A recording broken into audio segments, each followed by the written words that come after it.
Le syndrome du QT long congénital est une des canalopathies les plus fréquentes que nous voyons dans notre centre.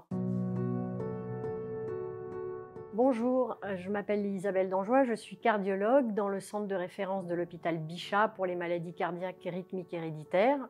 Nous travaillons au sein de la filière cardiogène et je prends en charge en particulier le syndrome du QT long congénital. Je voudrais vous parler de ce syndrome parce que son diagnostic est extrêmement important à faire. En effet, il s'agit d'une anomalie de l'électrocardiogramme. Le QT est supérieur à 440 millisecondes.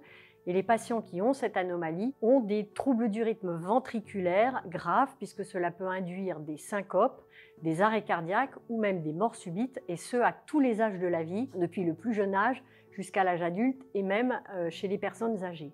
Il s'agit d'une affection génétique pour laquelle un test génétique est disponible avec une rentabilité qui est de l'ordre de 50%. Ces troubles du rythme sont favorisés par le sport, les émotions, bref, toutes les circonstances dans lesquelles le système adrénergique va être stimulé. Donc le plus souvent, on voit en consultation un patient qui vient pour syncope à l'effort, syncope à l'émotion, et dans ce cas-là, il faut absolument faire un électrocardiogramme et rechercher le marqueur de ce syndrome, l'allongement de l'intervalle QT corrigé sur l'électrocardiogramme.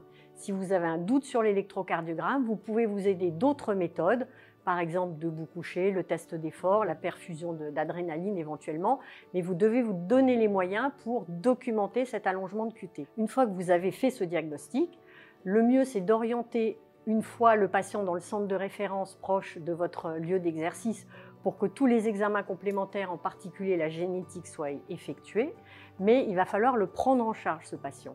Et la prise en charge, ça va consister à mettre en place un traitement bêta-bloquant que vous allez instaurer, qu'il va falloir surveiller tous les 6 mois, adapter la dose éventuellement, et puis modifier son style de vie. C'est-à-dire que, par exemple, la pratique du sport va être un petit peu modifiée, va être encadrée, la compétition va être interdite. Il va y avoir également des conséquences sur la prise en charge de ces autres éventuelles maladies concernant les médicaments. Là aussi, il y a une liste de médicaments auxquels il n'aura plus accès et qu'il faut que tous les médecins dont s'occupe ce patient soient au courant. Et ensuite, il faudra, dernière étape, que la famille de ce patient soit informée, car comme il s'agit d'une affection génétique qui touche 1 sur 2500 naissances, ces apparentés du premier degré sont à risque à hauteur de 50%.